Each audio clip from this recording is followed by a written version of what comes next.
सम्मान कोई नहीं अलग कह से सकता करते है। हैं। लक्ष्मण जैसा अपने आप को रघुवंशियों में शिरोमणि जानकर राजा जनक ने कही है, सो है सूर्यवंश रूपी कमल वन को खिलाने वाले श्री सूर्य नारायण भगवान।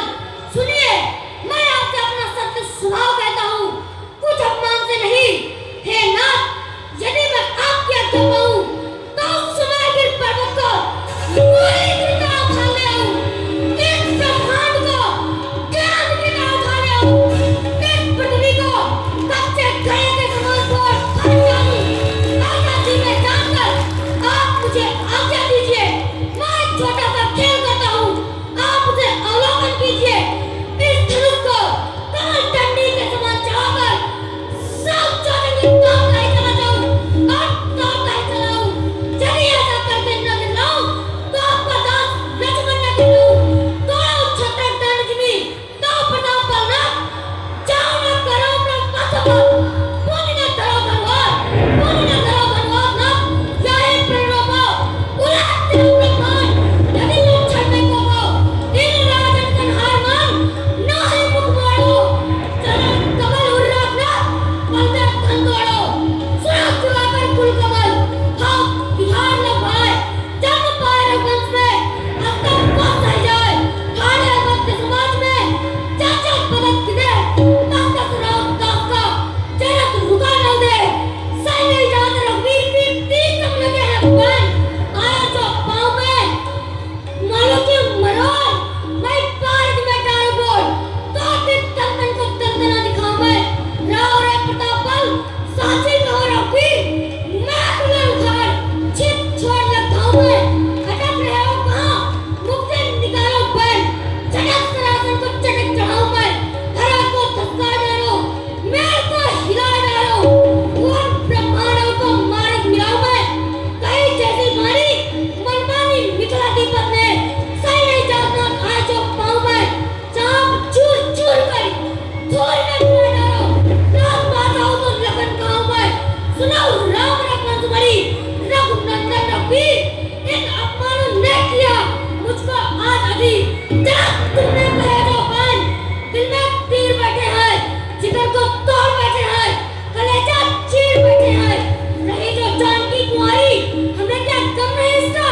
अगर तुम हो दुखी राजन तो हम दिल कीर बैठे हैं।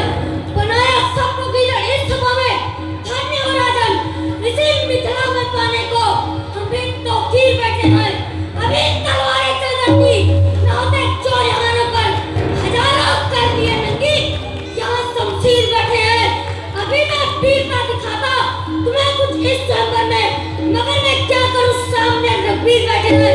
जनाब ने क्या समझकर बात ये मुख से निकाली है, बस यही दुर्वचन सुनकर न्याय बेकरारी है।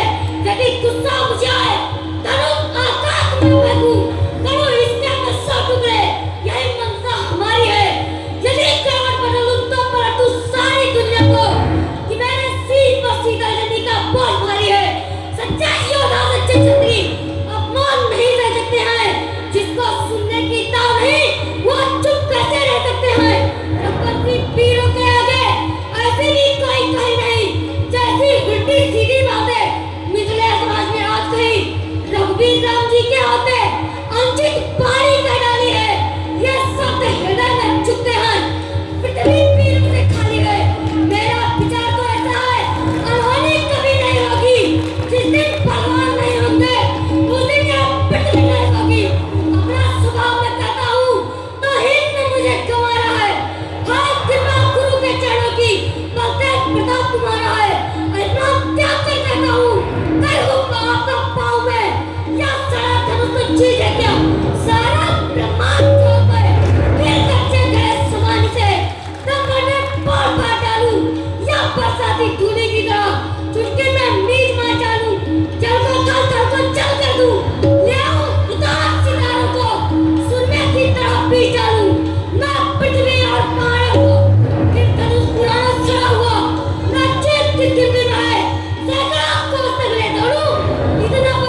कभी कुर्सी पर बैठे रहते हैं, कभी कुर्सी लेकर उल्टा पड़े रहते हैं, क्या बात है? ओ भाई साहब, ये हम जान नहीं पाए, भूकंप का झटका आपने भी महसूस किया है?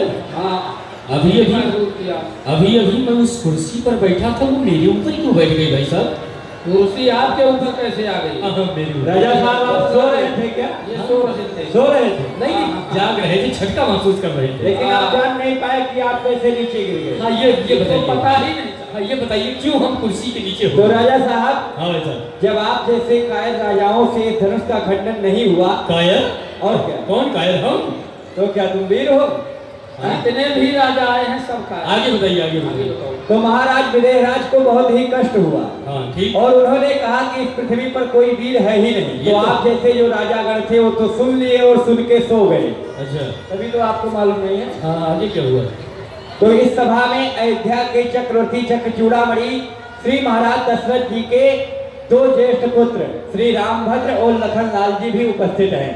ठीक, तो श्री लखनलाल जी ने जब इस बात को सुना कि महाराज विदेहराज ने कहा इस पृथ्वी पर कोई वीर नहीं है, तो उनको बर्दाश्त नहीं हुआ, क्रोध आ गया, क्रोध आ गया। जैसे हमको आया था। अच्छा, फिर क्या हुआ? तुमको क्या आएगा, तुम तो मरे हुए प्राणी हो। अरे राजा साहब, हाँ, उन्होंने कहा कि अभी मैं बैठा हूँ, अच्छा। हमारे बड़े भैया बैठे हैं और महाराज विदेहराज ने कैसे कह दिया कि इस पृथ्वी पर कोई वीर है ही नहीं। हाँ, गलत है। यदि मैं अपने प्रभु की आज्ञा पाऊं, गुरुदेव भगवान की आज्ञा पाऊं, अच्छा। तो इस धनुष को कच्चे घड़े के समान उठाकर फटक कर फोड़ डाल। मतलब ऐसा उन्होंने कहा। हाँ, फिर क्या हुआ? लखनलाल जी ने कहा फिर क्या और हुआ? ये पृथ्वी हिलने लगी। अच्छा, इतना कहने पर? हाँ, उसके अच्छा। बाद में आपके जैसे जितने भी एक्टर पेक्टर राजा थे अच्छा, कुर्सी के नीचे, तो भाई साहब, जिन्होंने क्रोध जिन महाशय ने किया है वो कहाँ है? थोड़ा हमको भी दिखाइए। वो देखिए, उधर देखिए, सामने नीचे करो। ये नहीं है, ये वाला। उंगली दिखा रहे हो। अच्छा, उंगली नहीं दिखा? उच्च सिंहासन पर ऐसे हाथ जोड़ करके। ऐ, हाँ, उच्च सिंहासन पर हाँ। ऋषिराज के जो बाएं तरफ बैठे हुए हैं छोटे वाले कुमार, हाँ हाँ। उनका नाम है लखनलाल। और उधर जो है? और जो इधर बैठे हैं हाँ। श्याम वर्ण के, अच्छा, वो बड़े हैं, उनका नाम है श्री रामचंद्र जी। ए भाई साहब, हाँ, एक बात और समझाने की कृपा करें हमको। कहिए। एक तरफ सूर्य की तरह प्रकाश कर रहे रामलाल जी, और दूसरी तरफ चंद्रमा की तरह प्रकाश कर रहे लखनलाल, हाँ, और बीच में सूर्य चंद्रमा राम लक्ष्मण के बीच में ये राहु लाल उनके गुरुदेव भगवान हैं, बहुत सुन लेंगे जो श्राप दे करके भस्म कर देंगे तुम्हें। बहुत बैठो, बहुत बोलो मत। इनसे कह दो शांत रहे, क्रोध मत आ करो। जाओ। विश्वामित्र समय शोभा बोले अति स्नेह मैं बानी उठहु राम बंधु भव चापा मैं तो तात जनक परितापा विश्वामित्र समय शुभ जानी बोले अति स्नेह मैं बानी। श्री राम, इस समय विदेहराज शोक रूपी समुद्र में डूब रहे हैं। जरा अपने मन में विचार करो, जिसकी पुत्री कुमारी रह जाए उसके हृदय में क्या गुजरता है। इसलिए उठहु राम भंजहु भव चापा और मैं कहूँ तात जनक परितापा। ये हमारी आज्ञा है, तुम भगवान शिव के धनुष का खंडन करो और विदेहराज के कठिन कलेश को मिटाओ। ये हमारी आज्ञा है और आशीर्वाद भी है। सुने